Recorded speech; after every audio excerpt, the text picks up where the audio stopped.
Welcome to the Inside Tack Show. It's been a whirlwind 6 weeks of racing. Let's think back to what's happened. Well, the prelims, they were tricky. Round 1, we got a bit better. And by round 2, we were really cooking on gas, which is great news because we won the regatta. Because of that, that meant that we got our spot in the semi-finals and chose to take on Alinghi.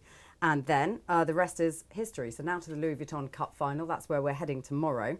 Mother Nature and Luna Rossa Prada Pirelli wait us there. We have been here before, of course, 3 years ago, and more on that in just a moment. Also this week we saw the youth team in action, which was fantastic. And in the coming days, the women's campaign is going to get underway as well. To chat about all of that, I've got Ben Ainsley and Hannah Mills alongside me, spearheading both the Cup and women's challenges. Here's a recap, though, of all the action to date so far.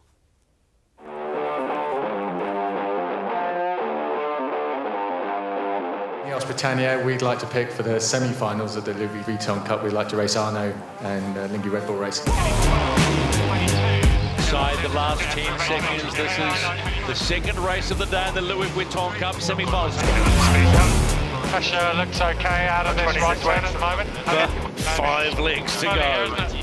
Big gains there to INEOS Britannia, all getting quite high there and heeled, so that rudder only just in the water there for the British. Having to avoid protests here, big risk to that collision. Oh, that is super close there. Don't JB, please. That will make it 3-0, and it is a big job and a big step towards the Louis Vuitton Cup final. They're right on the edge here, 18 knots, they're going to struggle. 6 knots now in Alinghi Red Bull Racing. We could be seeing a really big lead change here. GBR just underlay. Not any room for error, weren't making the boy, had to tack, we're down speed. But today on a Wednesday in Barcelona, the official challenger of record, INEOS Britannia, have landed the knockout punch, and they are the first team through to the Louis Vuitton Cup final.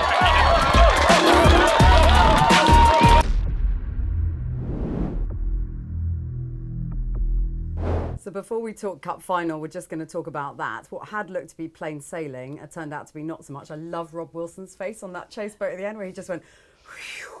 It's like how all of us were feeling in that moment. It's a little bit like watching Andy Murray at Wimbledon and going, please, willing everything to go right. I mean, how did that feel like as far as you guys as a team were concerned? Because it was straight off the bat, you know, quite a few wins on the board, and then they sort of climbed back into it a little. Yeah, well, we got I mean, technically we didn't win that round robin. I think the Kiwis were the top team, but we were the top challenging team. Yeah, but they so didn't count the that points. gave us the right to pick the opponent for the semi-finals. It's a technicality. Yeah, so we picked Alinghi for a reason, and we knew they would be tough in the light winds, and they were tough in the light winds. So it wasn't a surprise. Whilst it might have been a surprise to some other people, it wasn't really a surprise to us, and it was a really good test, and they were a good test in some other ways as well. And so what did we that's how learn? it What played did we out. learn from that Swiss encounter? Well, you do obviously that the light airs is an area where they are strong, and if we've got, you know, there's plenty of areas we can improve on, but certainly light airs is one of them, and so it was a good opportunity for us to learn more and sail and race in those conditions, and certainly the gap between the semis and the finals, we've been working hard on that lighter air stuff, as well as the rest of the conditions where we can still make some big gains. So that's a good thing. Hannah, as you rushed in here this evening, you said, "Oh, today was just such a beautiful day of sailing because it was just a beautiful sea state. It was lovely weather. It was absolutely champagne sailing." I mean, you've been watching from afar because you've been busy training with your team in the lead up to the Women's Cup. What have you made of the Cup action so far as this group of sailors are concerned and the team that's performing?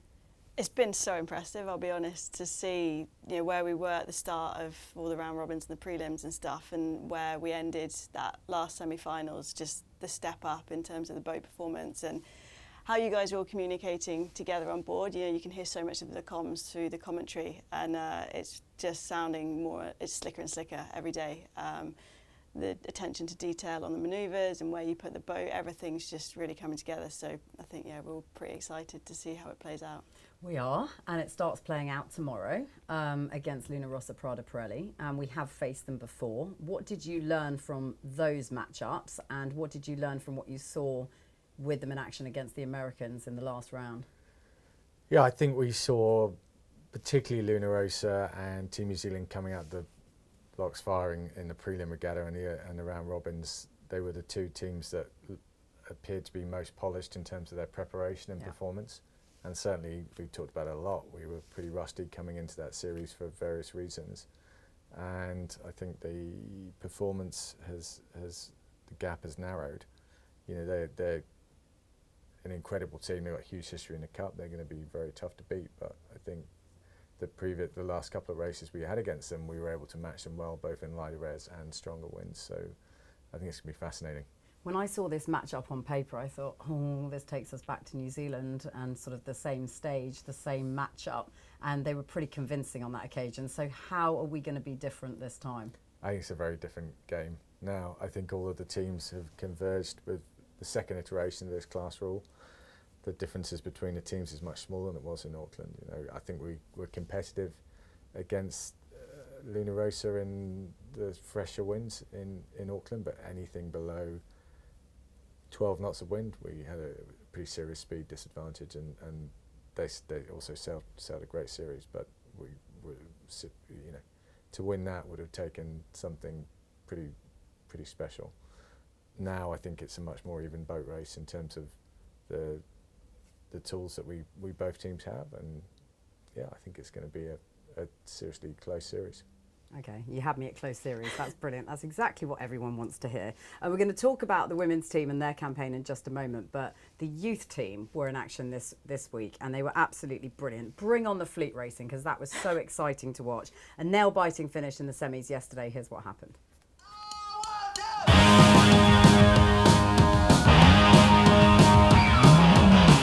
Yeah, the racing over these last 2 days has just been absolutely incredible. To see how well the teams are all sailing the boats is just fascinating, and I'm confident that any one of the teams that finished that got through to the finals would have been seriously competitive. You know, we've been down the road.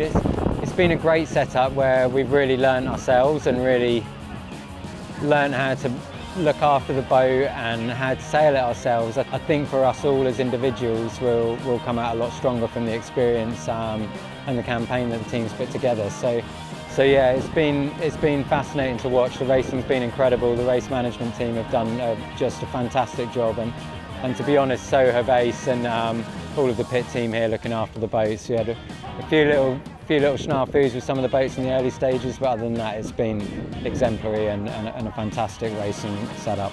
Onwards and upwards for the women's event in a few weeks' time. They're in great shape, I think in a lot better shape than they realised. I'm really excited about the future, and really excited for the future of the 4 guys that sailed on this team and every one of the team members that's a part of it. So the Athena, I can't put my teeth back in. The Athena pathway finishing just short of the winner-takes-all youth match race final. Cool, that is a sentence to get out. Hannah, how proud are you of that gang of guys and girls, because they were exemplary over the course of that week? Oh, they were. You know, their learning curve through the racing from the first round to the semi-finals, like they just went like that. And to miss the match race final by a point was just gut-wrenching for all of us watching. But I think they should be so proud, and we all are so proud of the performance they put down against some insanely strong teams. And so to finish third, just behind American Magic and Luna Rossa was really impressive. I think that's a really good point. They were up against some serious talent and they held their own. But also, you get the feeling that there's real strength and depth there. I mean, in terms of the future of British sailing and the Athena Pathway programme and everything that you two are trying to do with that, I mean, how bright does it all look? Yeah, it's awesome, isn't it? You know, we've had a strong team out here.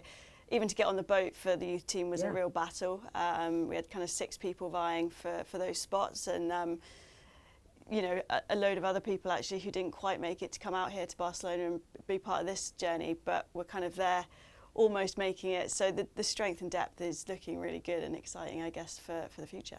Now, you and I have spoken about this many a time. Both of us get a little bit emotional about it. But how excited are you about the fact that we are on the cusp of the first ever Women's America's Cup? Yeah, it feels surreal that we're almost here, actually.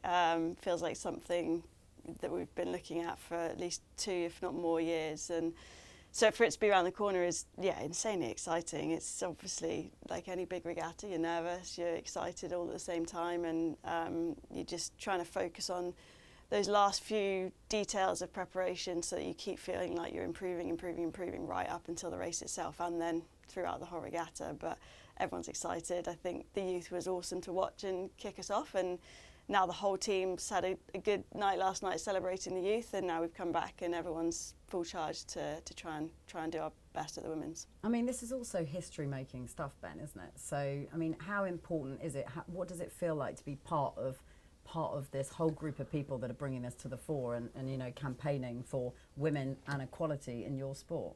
I think what Hannah and Chris and the rest of the team have done with the pathway program is just fantastic. You know, and like Hannah said, we're super proud of the boys yesterday. I mean, one, you know, tough jibe away from making it through to that match race final, and they did brilliantly. And as Chris said in the VT, you know, they've got great, really bright futures ahead of them. It's good to see.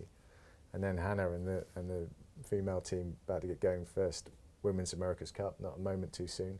Big moment for the sport and certainly for the America's Cup. And like I said, great to see. We're right behind you and the rest of the team, and just really excited to see it get going. We saw this week how tricky it was sometimes for the youth team to contend with the conditions out on the water. It's so unpredictable out there.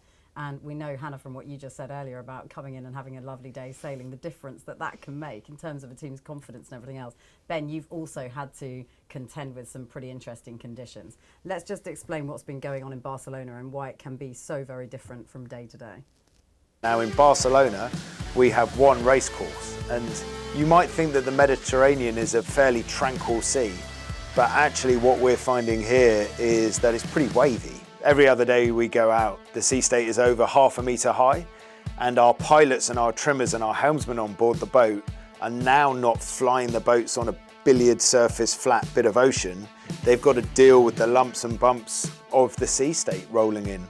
In general, the breeze might be a little bit lighter than what we saw in Auckland as well. So not only have you got this sea state to cope with, we think that the average wind speed for that time of year might be a little bit lighter than what the boats were designed for last time round.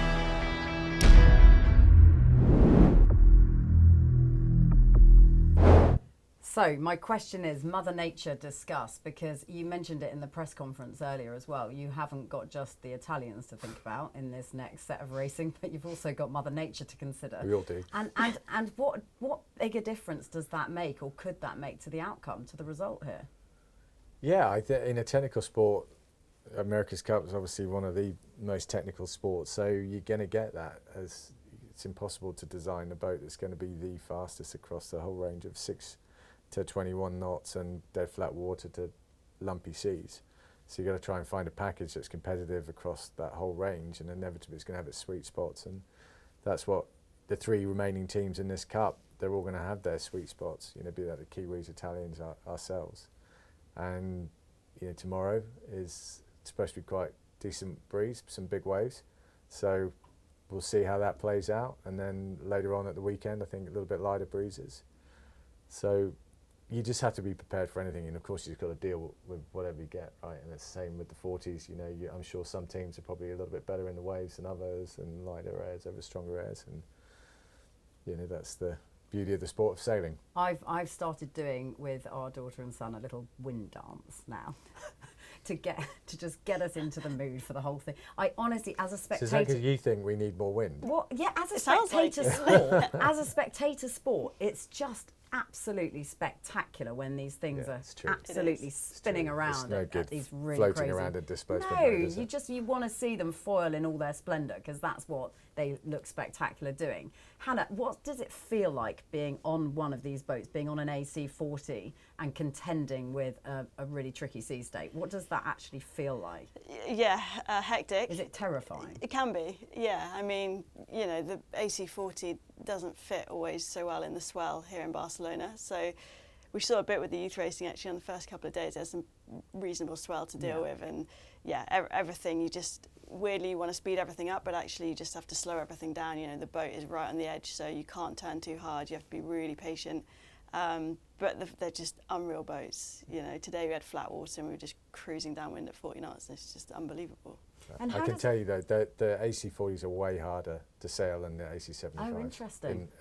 In the waves, because like Hannah says, they're obviously half the size, and trying to deal with swell, keep the foil in the water is almost impossible. So Yeah. hats off.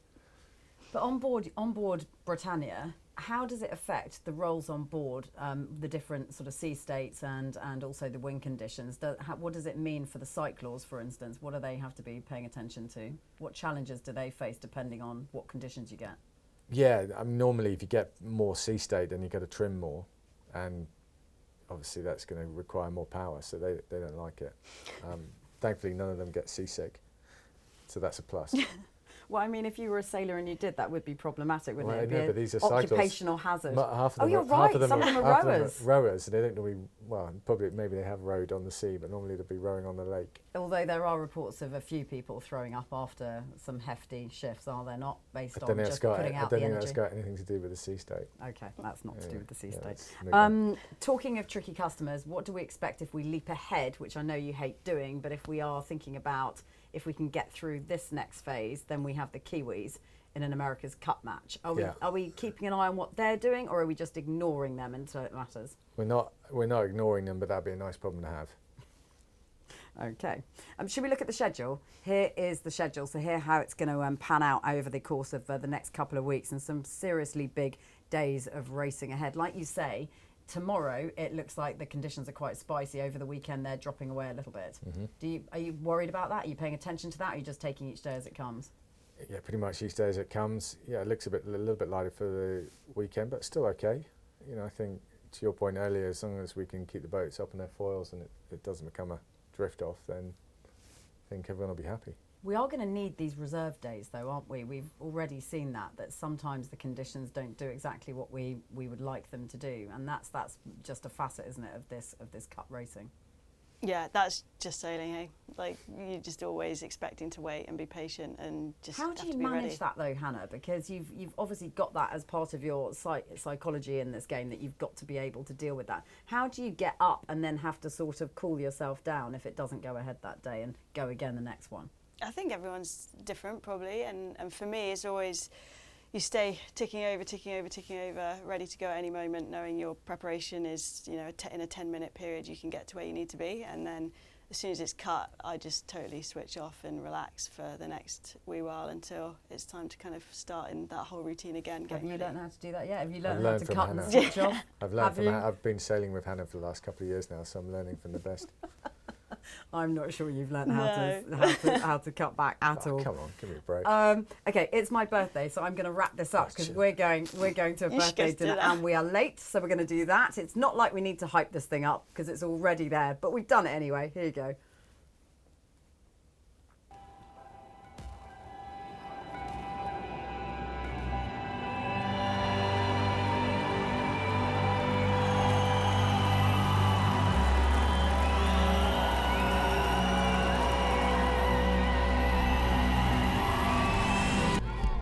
I mean, Louis Vuitton Cup Finals got huge provenance in the sport of sailing. Just making it that far for any team is a great achievement, but we want more. The Louis Vuitton final is something fantastic because it gives you the possibility to aspire to be in the America's Cup.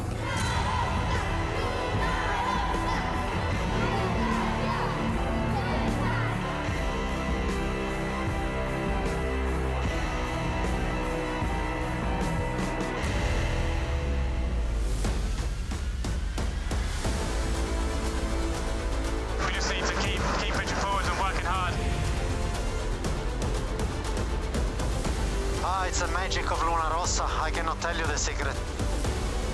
Matching him on the tack, eh? Oh! Keep it simple, one and in here. Not taking this. Pushing, boys, pushing. Nice work, guys. Solid. Arigato, boys. Bye!